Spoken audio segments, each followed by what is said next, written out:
Yeah, say action. Yo, what up? Action. Yo, what's up? It's your fuck, man. I'm not even hot. Shitty sound, dog. What the fuck, man? Alright, cool. Yeah. Voila. Hey, presto. Alright. What's up? Namaste. Hello. Yo, what up? It's your boy Young Gstar, and I'm here on Cloudy Conversations. Smoke some.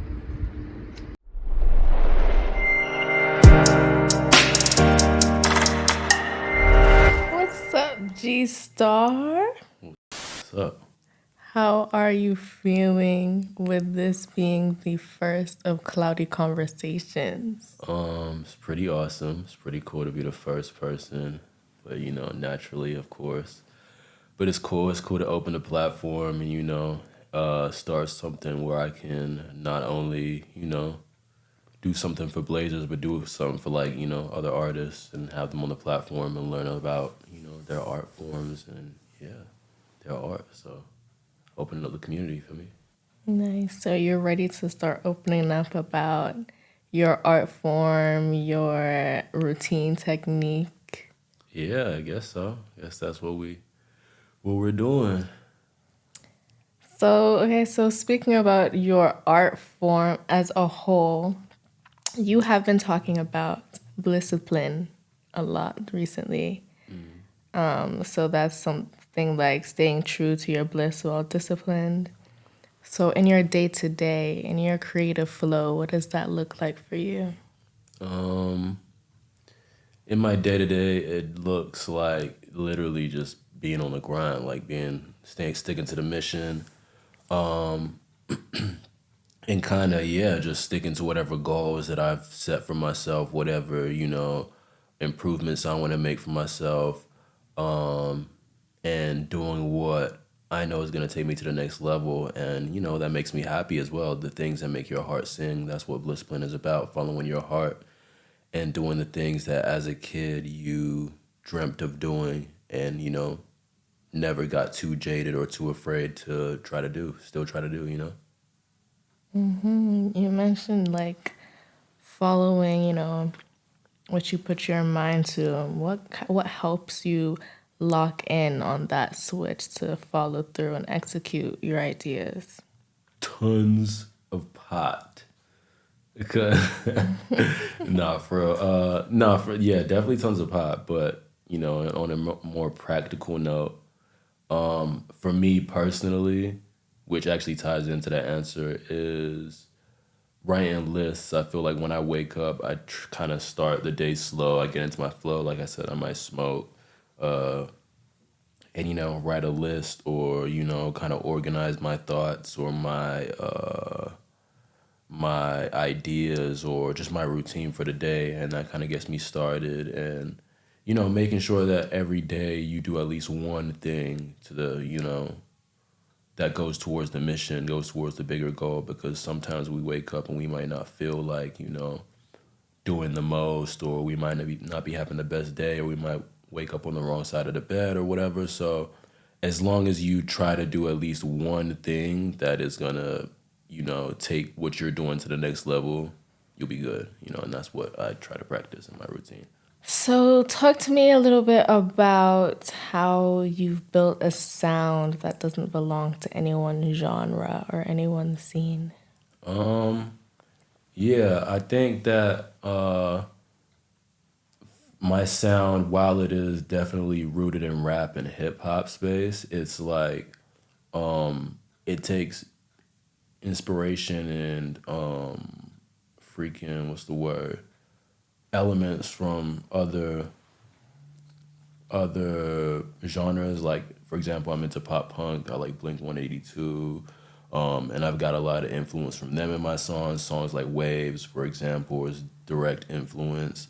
I like jazz, so some of my shit has like jazz like linked in there, like kind of like, fused in there, jazz influences and samples. So whatever I really like and listen to, whether it's as a kid or just shit I kind of discover as I get older, I yeah, you're just gonna hear it come up in the music just naturally because it's part of me, it's part of my DNA, you know.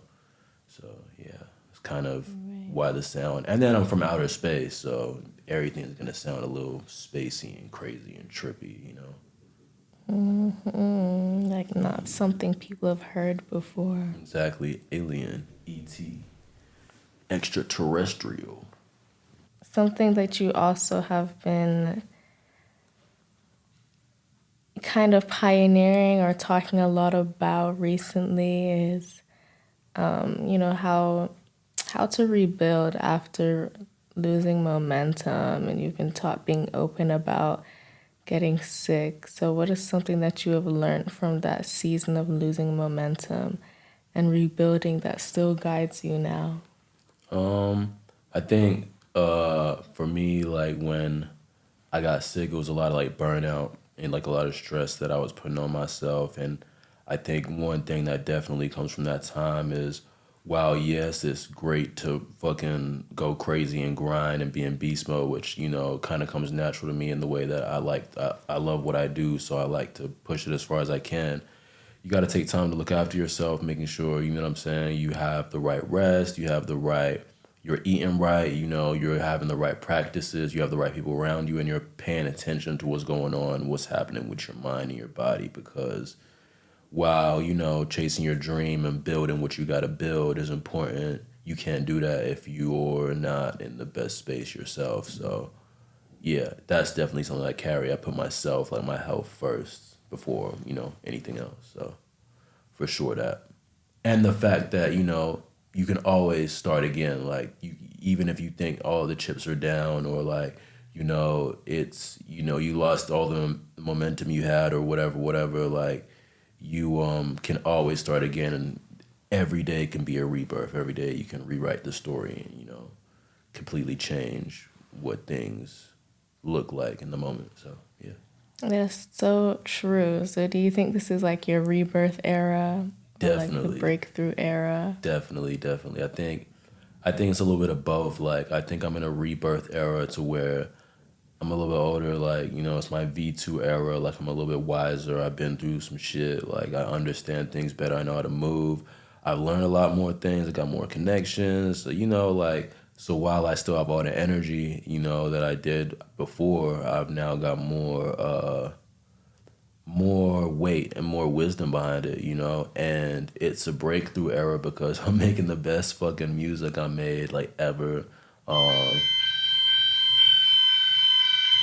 the gas Look smell, at us. the fire. I got that fire on me, so the fire alarm went on. I got that gas. But nah, yeah, I'm making the best music I ever made in my life. Spitting the best verses, doing the coolest shit. You know what I'm saying? Like in terms of just, you know, places I get invited, like people I'm meeting, and yeah, it's just a good time. So I'm really excited to share the stuff, you know, I got in store, and I got more resource to do it. Like even shit like this, like we're just getting shit started, but you know, yeah, we're gonna take all these ideas all the way. I got projects on the way.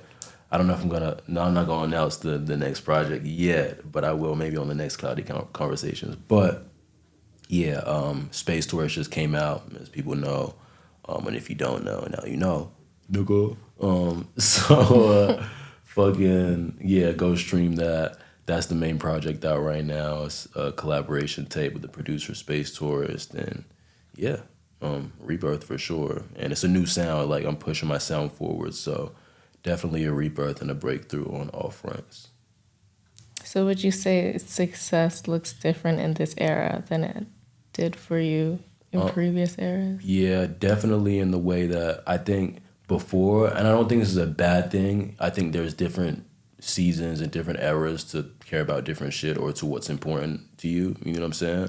So I Right. think when I was building catalog, trying to build reputation and build like a core, numbers were really important to me to kind of demonstrate that I can, you know what I mean? Attract attention, that people do tune into my stuff. And now that I've kind, not that I'm content with where I'm at with that at all, but I'm at a point where I know kind of the grind of how to do that. So now I'm more focused on being able to not only retain that, but to capitalize and like strengthen that community as well, build community around it, be able to build more infrastructure around it. Like, you know, for example, this podcast, this conversations, interview thing, whatever we end up making it, is good because it's going to be good for the artist community. We'll just do interviews and, you know, start a platform to where artists can talk their shit, say their story, promote their project or whatever it is. So, yeah. Success definitely looks different is the answer to that question. Like, I'm looking at different things that kind of measure what makes me content in terms of my grind or, like, you know, what the fuck I'm doing.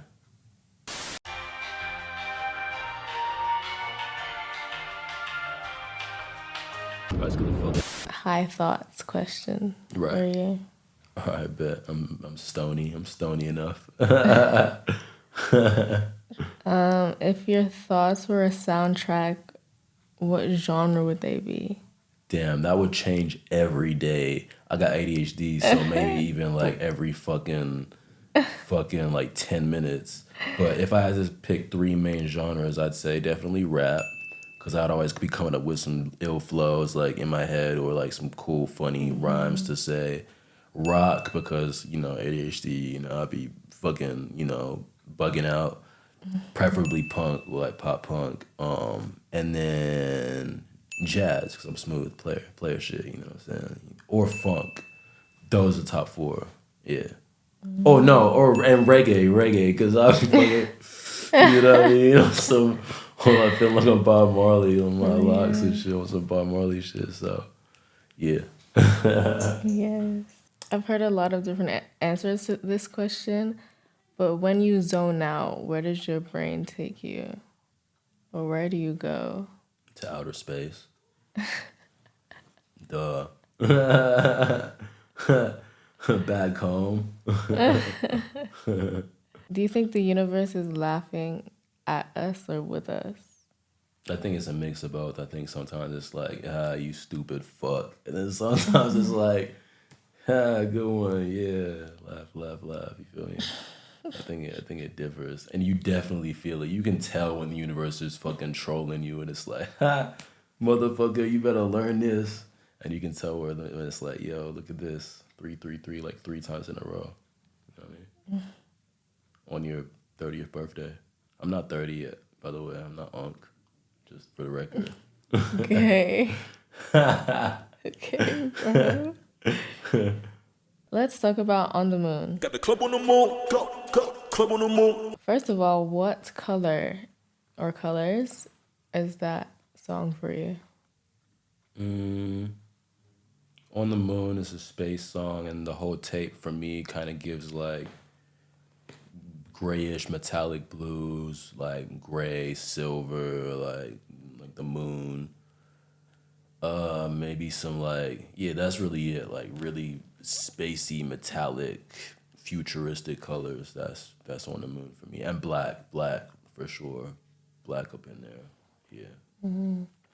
What's your favorite, I guess, section or your favorite line of that song?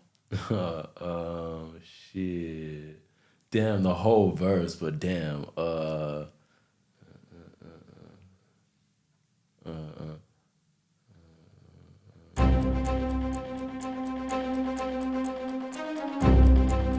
Me is running a pound. I got more drugs. We don't smoke loud. Yeah. Yeah, that's the best line. Just how it ends, you know what I mean? Clean. What was the whole mindset behind creating On the Moon? Because it is a little bit different. Like you haven't done a party anthem in a while. So what was the mindset and energy during you creating that song? So we're talking about my comeback, and I think that my last real big, like, you know, run or campaign was like a party, you know, like kind of run. And it was like more poppy though, and more like, you know, based on like melodies and, you know, it was kind of poppy, you know. And then this time around, I know I wanted to keep that energy because that's kind of what I set up, and it is me. I like to party and shit like that, but I wanted to make like a darker, more trappy. Like I wanted to get back to spitting and sounding like, you know, super mean on the track, and you know, it just sounding badass as fuck, which I hadn't done in a long time. Like I got songs like SMF and like, you know, shit like that, like classics, or like Pariah, that have that sound and people like that and can expect that from me, but I hadn't done that for a long time. I hadn't dove into that world, so I definitely wanted to come back and show people I can still fucking spit. You know what I'm saying? And I can come up with I can drop bangers whenever, and it would be cool to come back with a banger. So that was the mindset before behind On the Moon, and yeah, mosh pits, yo, like mosh pits. People be mosh pitting to that shit. Well, I performed it a couple times, and people go crazy to that shit. So yeah, man. It does its job. Exactly. I be mosh pitting to it in the shower. And then the next single was Space Story. So to me, that one was different than On the Moon. Like it was more of a narrative type of writing theme. Yeah. Yeah, so for Space Story, I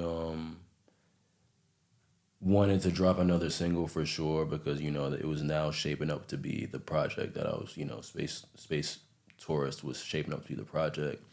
But I wanted it to be different to On the Moon. I wanted to bring it down a little bit, still have the trappy elements because, again, I wanted to revisit trap and all that. But, you know, more so have a chill one, you know, maybe something you could listen to with your girl or with your guy or whatever. And, you know, cruise to, you know, smoke to.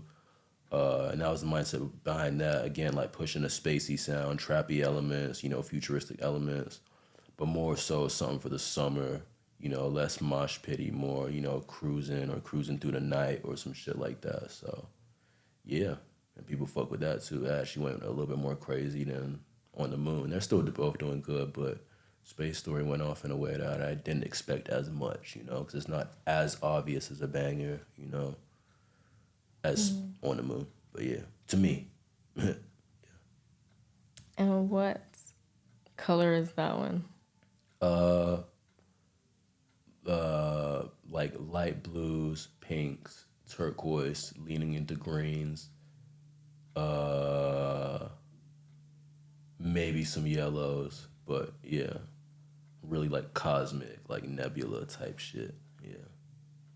And you really like see these colors when you listen to the songs, right? Yeah, so literally when I listen to a beat or even certain sounds, like any sounds, like I could get a visual of what that sound would be if it was a color. And that's kind of how I approach my music, how it makes me feel, the color, how I approach the visuals, like, you know what I'm saying? The whole vibe of it is whatever I kind of see. So yeah, it's pretty cool. Kind of trippy. Well, what is something that we don't know about the creation of Space Tourist? Shit. I recorded it between 3 countries, 2 of which I never been to before, or at least worked on it between those. Japan. I was in Japan in November last year for my birthday, and I was like mixing. I actually mixed Space Story out there and recorded a couple lines, and Glitch Gang. Did some work on it in Australia and in the UK, London. So that might be something people don't know. And there's footage, there's vlogs, G Life, so go check that out. It's tough. If for a person coming to your music for the first time, what sort of like, you know how you would look up like how to how to watch a like anime, you know, in chronological order or the order that they came out. Right. How would you tell someone to consume your music? Consume is crazy. But yeah, I just say go chronological order. Like you got to start at the bottom, get to the top because it kind of tells a story. It kind of shows my evolution as an artist, as a man, like as a boy to a man, like, you know, kind of my mindset and just the Blazer story and lore and, you know, world. So definitely chronological. Start at on streaming platforms. Start at Vibes 2.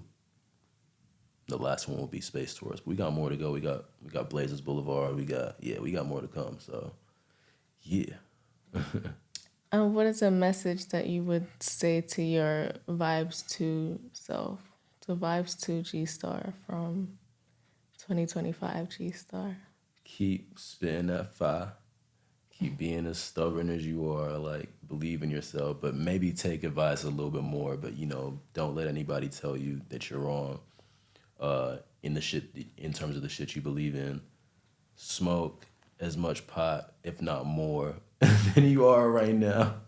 And keep believing in yourself and keep being or attempting to be a light in other people's lives to, you know, have them and allow them and enable them to believe in themselves, you know? Yeah. Do you have any words for people that are kind of riding this grind with you? Yeah, I'd say that similar shit like you said, like if you have a dream and you believe in yourself, if you have something you believe in and you have something that makes your heart sing, makes your heart soar, makes you light up, don't let anybody take that shit from you, whether it's school, whether it's your workplace, whether it's a family member, friend, whether it's whatever it is. Like, don't let anybody ever put that spark out, because that spark is what has the power to change your life and change the people around you's lives and people who witness you do what you gotta do. You know what I mean? It's all about blazer shit, you know, trailblazing so you can shed a light so that other people can not necessarily follow you, but realize that what they want to do and what they got going on is worth it and they're valuable because you've realized that in yourself. So that's what I would say. Stick to your mission, stick to your story, stick to your dream, and, you know, don't let anybody tell you can't do it because you can. You're the shit. You feel me? I always feel like that. Yeah. Word. Well, thanks. Well, thank you. Cloudy Conversations. Liddy.